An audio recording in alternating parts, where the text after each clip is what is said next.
You're listening to an Airwave Media Podcast. My name is Greg Jackson.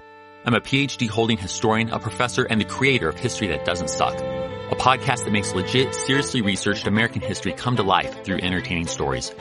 Join me for a chronological telling of the United States story, from the Revolution to fractious Civil War, tenacious inventors, brave reformers, and more. With more than 100 episodes, you can already binge listen your way from 1776 to the early 20th century. Listen to History That Doesn't Suck on Spotify.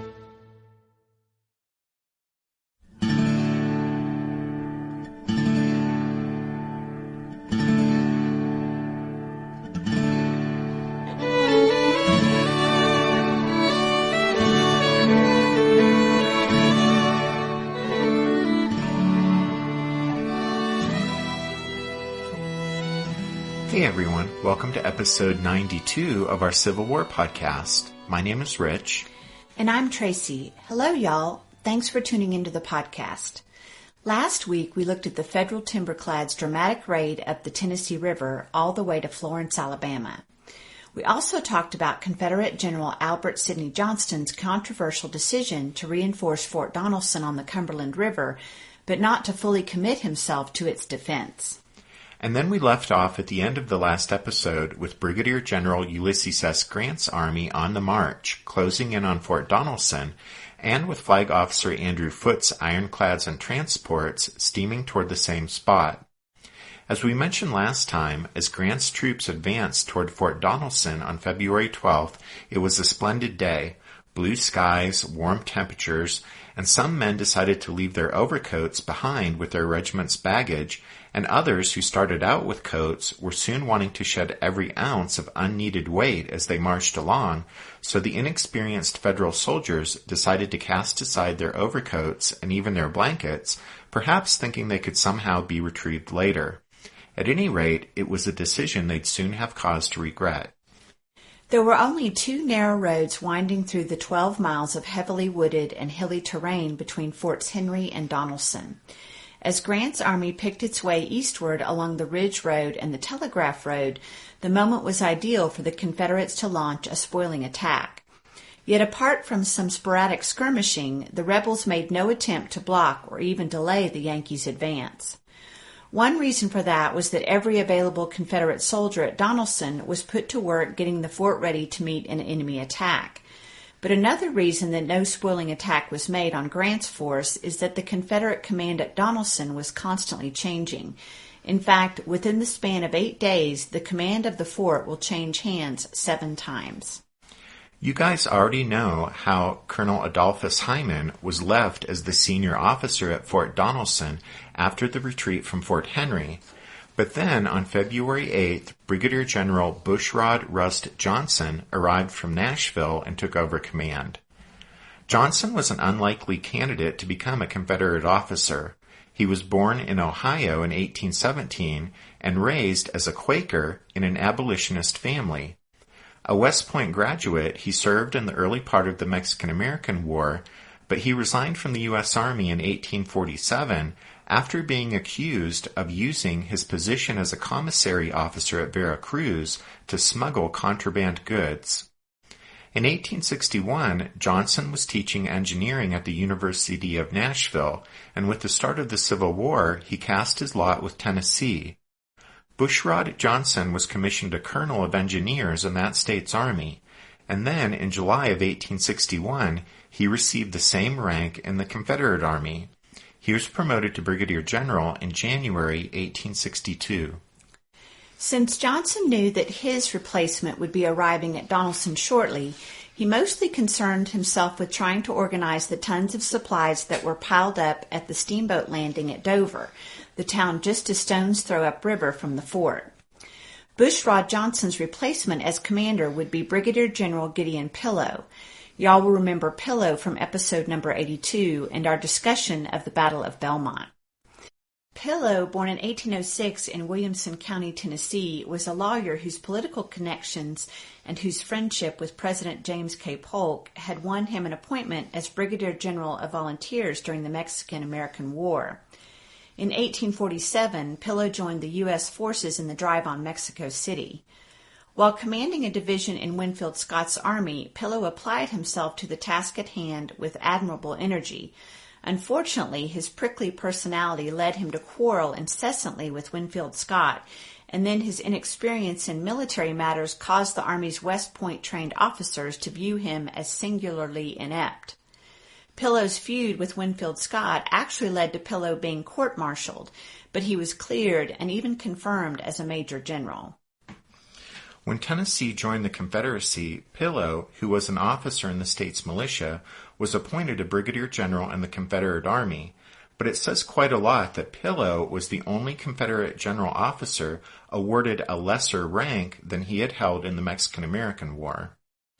In his book, The Battle of Fort Donelson, James R. Knight writes that Pillow, quote, at the time of the fall of Fort Henry, was in command of the supply base at Clarksville, just upriver from Fort Donelson. When the decision was made to evacuate the army at Bowling Green back to Nashville, General Simon Bolivar Buckner's division, General Charles Clark's brigade, and General John B. Floyd's brigade were all ordered to fall back through Clarksville, where they came under Pillow's jurisdiction. By the time the lead elements of these units began to arrive, Pillow had instituted a policy of forwarding all supplies and troops on down the river to Fort Donelson, which he did with these troops as well, without consulting their commanders.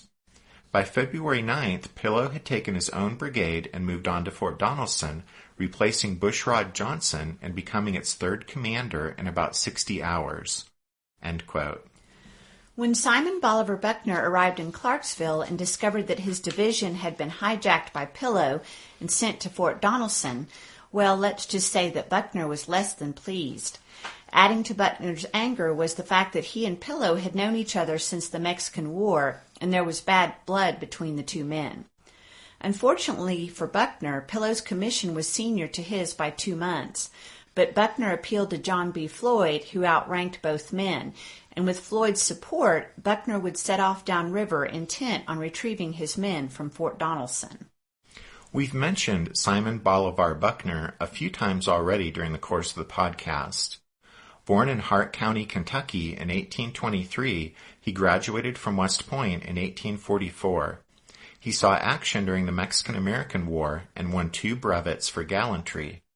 In 1855, he held the permanent rank of captain in the U.S. Army, but resigned his commission that year to manage the family business in Chicago. Buckner returned to Kentucky in 1858 and commanded the militia in Louisville before Kentucky's governor appointed him to lead the Kentucky State Guard in March 1860. After Southern states began to secede from the Union, Buckner joined those who hoped to keep the bluegrass state neutral, but when the pro-Union state legislature ordered the State Guard to disarm in July 1861, Buckner resigned in protest. After Confederate troops moved into Kentucky in September 1861, he accepted a commission as a brigadier general in the Confederate Army. So just to recap, once Albert Sidney Johnston decided to withdraw from Bowling Green, he, for whatever reason, fixated on personally directing that operation and leaving the command of Fort Donelson to a subordinate. He had 4 brigadier generals available for the job: Bushrod Johnson, Simon Bolivar Buckner, Gideon Pillow, and John B. Floyd. Bushrod Johnson arrived at the fort first and took over command from Colonel Hyman. Then, about 18 hours later, Pillow showed up at Donelson and assumed command. As for Simon Bolivar Buckner, he was only going to Fort Donelson to retrieve his division, which had been hijacked by Pillow. Buckner was supported in this by John B. Floyd, a Virginian, who was the senior of the 4 brigadiers, and as such, the overall command of Fort Donelson and the other Confederate forces on the Cumberland River fell to him. Longtime listeners will know that I hold a rather low opinion of Floyd, having previously referred to him on the podcast as a treasonous ass due to the fact that while serving as President James Buchanan's Secretary of War, he shifted military material to southern locations where it could then be conveniently taken over by the seceding states. And we've actually heard from several, let's call them pro-Confederate partisans, who took me to task for resorting to name-calling with regard to John B. Floyd. It kind of boggles my mind that anyone would defend John B. Floyd, since his shenanigans while serving as Secretary of War were treasonous, and even his behavior here at Fort Donelson will prove beyond the shadow of a doubt that he was an ass. But anyway, in deference to the sensibilities of those who were offended by my calling Floyd a treasonous ass, I will henceforth refrain from referring to him in that way on the podcast. And from now on, I'll simply refer to him as that useless bastard. Rich. Anyway, after starting the war by serving with little distinction in Western Virginia, Floyd had come to Kentucky with 5 small Virginia regiments a few weeks before Fort Henry's fall. And now, as Albert Sidney Johnston busied himself in Bowling Green, overall command of Fort Donelson and the Confederate forces on the Cumberland River devolved to Floyd, and he found himself in command of upwards of 15,000 men. Floyd felt overwhelmed by his new responsibilities and was unsure of the strategy Albert Sidney Johnston wanted to employ. Floyd repeatedly asked Johnston for guidance, even requesting that the commanding general come to Clarksville and assess the situation for himself. But Johnston, for whatever reason, couldn't be bothered and essentially told Floyd he was on his own. Without specific guidance from Albert Sidney Johnston, Floyd and Buckner in Clarksville hatched their own plan, which involved using their men to operate south of the Cumberland River between Dover and Clarksville, where they thought they might still be able to strike at Grant's line of communications while still keeping their avenue of retreat to Nashville open. The only problem with their plan was that Pillow had made off with their troops and taken them to Fort Donelson. Thus it was that Buckner set out for the fort to retrieve his division, and also Floyd's Virginians, leaving Pillow to hold Donelson with a token force as long as possible and then get away as best he could. Needless to say, when Buckner arrived at Fort Donelson and gave Floyd's new orders to Pillow, Gideon Pillow was not a happy camper. Not only did the orders tell Pillow he was being made a sacrificial lamb, but the orders were being delivered by Buckner, a personal enemy. And so Pillow told Buckner he wouldn't obey the written orders and release the units from Fort Donelson until he had a chance to speak to Floyd in person. With that, Pillow left a frustrated Buckner in charge at the fort, yet another command change, and on the morning of Wednesday, February 12th, Pillow set off upriver to find Floyd.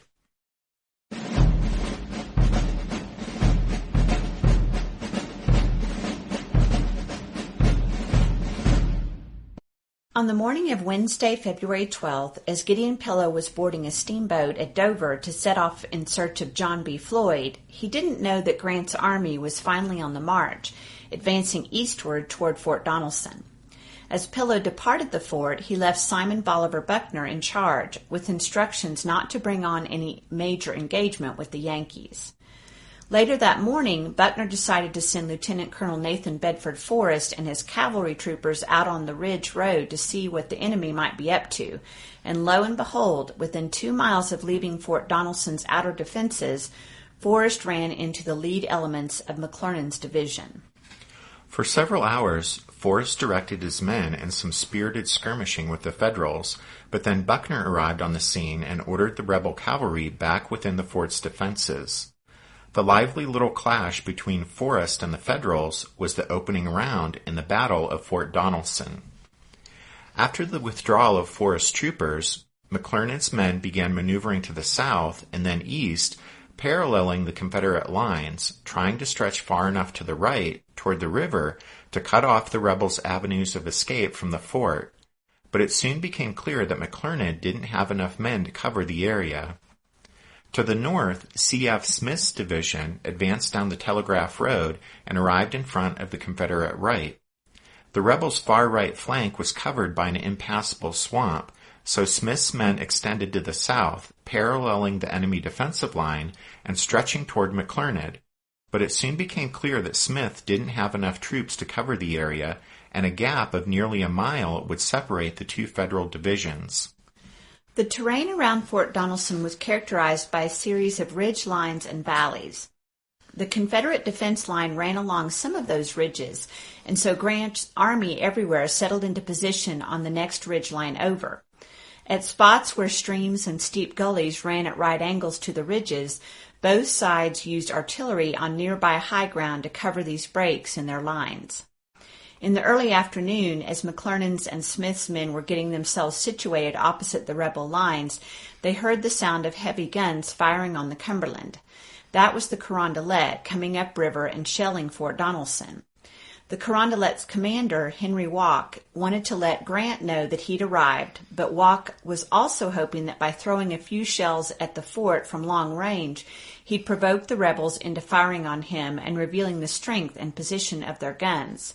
But the Confederate batteries remained silent, and the Carondelet withdrew back downstream.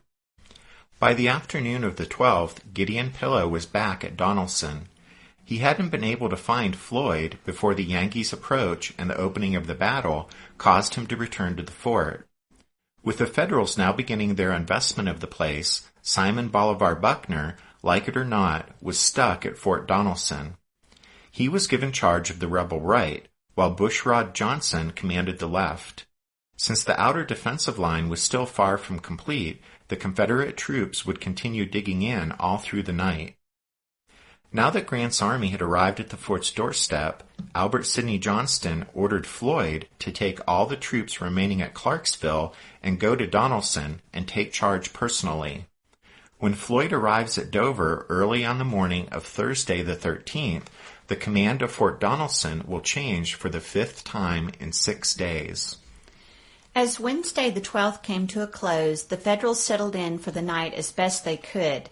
They slept on their arms, so no fires were allowed, and in the darkness, as a cold wind began to blow down from the north, bringing rain and sleet with it, many a Yankee soldier regretted leaving overcoats and blankets behind. A soldier in the 45th Illinois, Wilbur Crummer, later recalled, quote, "The night was very chilly and cold. Our boys had left their knapsacks 2 miles to the rear and were without blankets. Cold, hungry, and disappointed, we shivered during that long, dreary night. It was our first experience, and we knew nothing about making ourselves comfortable. We learned better after a while and always carried our blankets with us. During the night it rained and turned very cold. We were forbidden to leave the lines, hence could not go back for our blankets." End quote. It was little better on the other side of the lines. The rebels worked through the night strengthening the fort's outer defenses, but although this activity may have kept them slightly warmer than the shivering Union boys across the way, it also denied the Confederates an opportunity for rest. At the end of that first day, Grant set up his headquarters in a house owned by a widow named Crisp. He had about 15,000 men on the field. By his own estimate, the Confederates at Fort Donelson outnumbered him by 5,000 to 10,000 men. In reality, the Union and Confederate numbers were about even on February 12th, with a slight edge of maybe 1,000 or 2,000 to the rebels. Right. But Grant had set out for Fort Donelson even though he believed he was outnumbered by the defenders because he thought either Pillow or Floyd was in command at the place, and he didn't respect the abilities of either one of them. At any rate, he knew he would be receiving additional men when Foote arrived on the scene with the Federal gunboats and transports. So in the meantime, Ulysses S. Grant was happy to settle his army in around Fort Donelson with no intention of provoking any major fighting until his reinforcements and the ironclads arrived.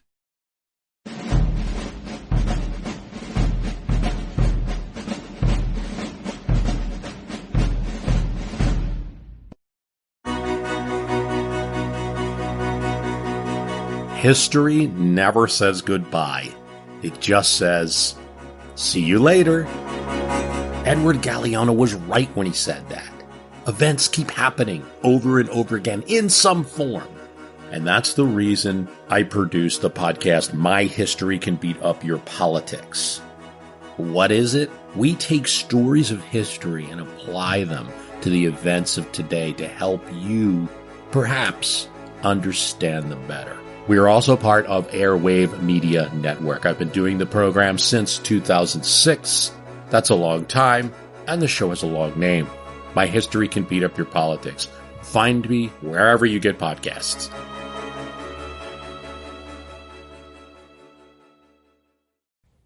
What's something you learned in history class that you feel wasn't the whole truth? Better yet, what's something you didn't learn at all that was omitted completely? That's what I'd like to call redacted history. I believe that all history, no matter how good or bad, needs to be told. There are wars, massacres, battles, and entire historical events that are just not in our school's history books. Have you ever heard of Mary Bowser? I didn't think so. My name is Andre White, the host of the Redacted History Podcast, the place where history's forgotten events, heroes, and villains get their story told, one episode at a time. So come huddle around the campfire with me and get ready to hear the stories that you were robbed of. And get comfortable. We're going to be here a while. The Redacted History Podcast. Real history never dies. Stream the Redacted History Podcast on Apple Podcasts, Spotify, or wherever else you get your podcasts.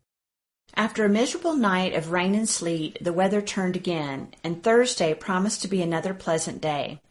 B.F. Thomas, a soldier in the 14th Iowa, observed that, quote, February 13th was equal to a June day in Iowa. The birds sang, the squirrels chirped, and the first beams of the sun touched the leafless branches of the beech trees and turned them to gold. End quote. Before the first beams of the sun touched those leafless beech trees, a steamboat had deposited John B. Floyd at Dover. With Floyd's arrival to assume personal command at Fort Donelson, Gideon Pillow took over the Confederate left wing, bumping Bushrod Johnson to second in command of that sector. Simon Bolivar Buckner remained in command of the rebels' right wing. Having never received any guidance from Albert Sidney Johnston, Floyd was in over his head, and he knew it, so Pillow and Buckner would exert considerable influence over him. To a large degree, Floyd left the actual management of the fort's defense to the other two officers. On the other side of the lines, McClernand and Smith used the early morning hours of the 13th to adjust their positions along the ridges opposite the outer defenses of Fort Donelson, but the two division commanders had orders from Grant not to bring on a general engagement. Foote hadn't arrived yet with the gunboats and Grant's reinforcements, and so the Federal commander didn't want one of his subordinates starting a fight before he was ready. But since the Union and Confederate lines were in many places within easy rifle shot of one another, before long soldiers on both sides started to match their marksmanship against one another. The sniping or sharpshooting became almost a contest as farm boys from Illinois and Iowa took shots at enemy soldiers, even as those enemies, boys from Tennessee and Mississippi, took shots at the Yankees. Few of the infantry soldiers were actually expert marksmen, but in his book, Where the South Lost the War, an analysis of the Fort Henry-Fort Donelson campaign, Kendall Gott writes that, quote, unique in Grant's army was a regiment organized, trained, and equipped for this specific purpose. The 14th Missouri Infantry, or Burge's sharpshooters, performed this service very effectively. Each member was dressed in gray with a felt hat adorned with a blackened squirrel tail. Armed with heavy Dimmick hunting rifles, these men were trained to hit a man-sized target at 1,000 yards. The men of Burge's sharpshooters spread out in small groups and took up advanced positions. Their fire was accurate and deadly, virtually halting any daylight work by the Confederates. End quote. The Federal sharpshooters found a Tennessee artillery battery with little cover to be a particularly inviting target. To combat the deadly sniping, Pillow called on Nathan Bedford Forrest to bring two of his companies forward and silence the pesky Yankees. Forrest's men were armed with breech-loading Maynard carbines that had a reputation for long-range accuracy, and with them the Southerners traded shots with the enemy marksmen for over an hour. At one point, Forrest supposedly took a Maynard from one of his men and knocked one of the Federal sharpshooters out of a tree at a range of 600 yards. The sniping and some shelling by both sides' field artillery wasn't the only shooting that was going on, though. Grant sent word to Wauk to bring the Carondelet back upriver to have another go at Fort Donelson, and while he did so, the Army would be ready to take advantage of the diversion caused by the action over on the Cumberland. While the lone ironclad attacked the rebel fort's river batteries, Grant ordered C.F. Smith on the Federal left to launch a strong probe on the enemy lines to feel for any weak spots in the Confederate defenses. In response to Grant's request, the Carondelet was in position by 10 a.m., and from a range of about 1.5 miles, she opened fire on Fort Donelson. Over the next hour or so, the Carondelet fired over 130 shells at the rebels' water batteries. The previous day, the enemy had declined to answer the ironclad shelling, but on the 13th, the Confederates used 2 of their long-range guns to reply to the Carondelet's fire. The 10-inch Columbiad in the lower battery and a 6.5-inch rifle in the upper battery came to life. Although their crews had never fired the guns in anger, the men gradually began to get the range of the Yankee ironclad. Finally, a 128-pound shot from the Columbiad hit the Carondelet.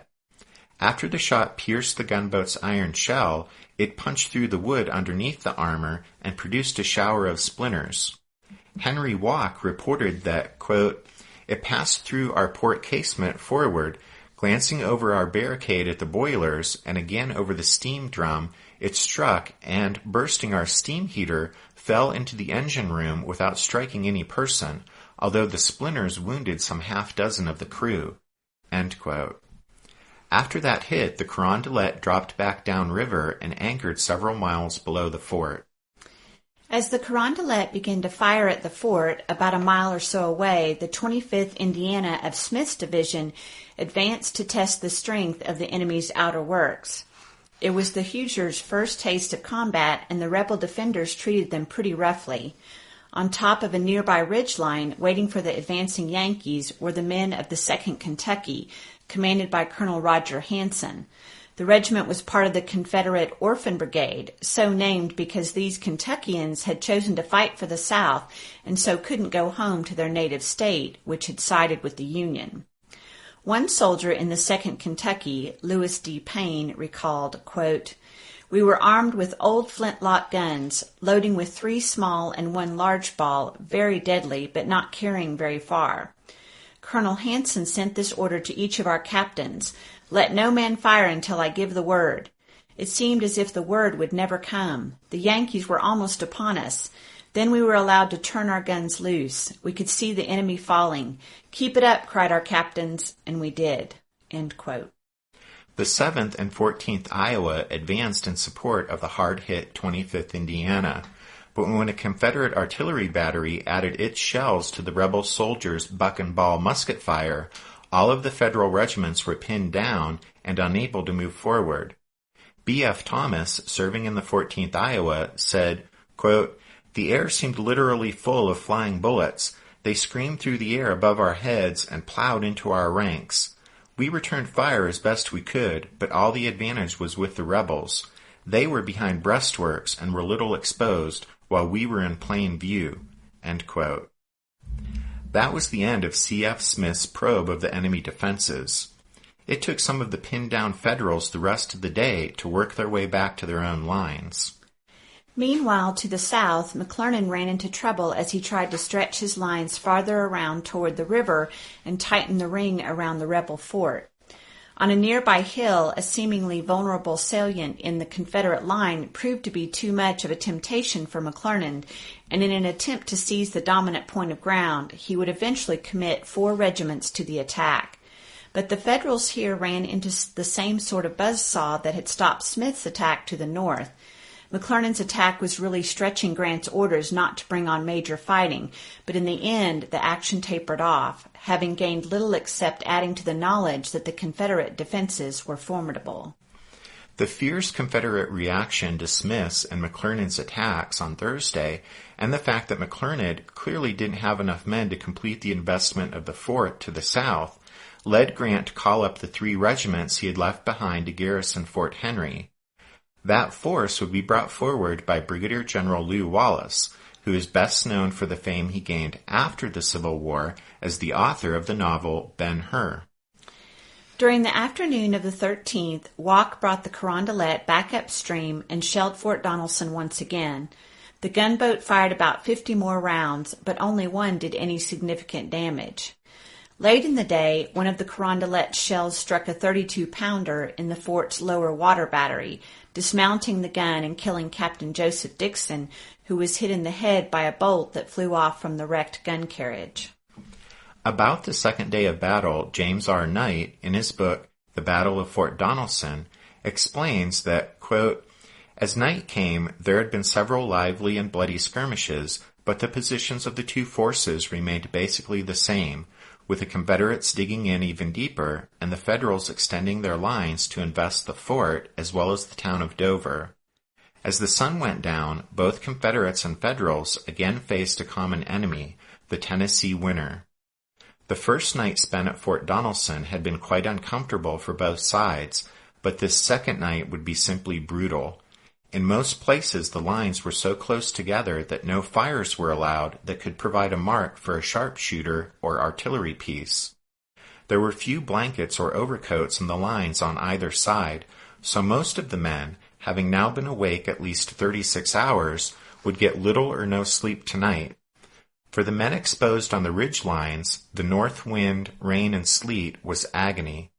The next morning it would be 12 degrees with 3 inches of snow on the ground." End quote.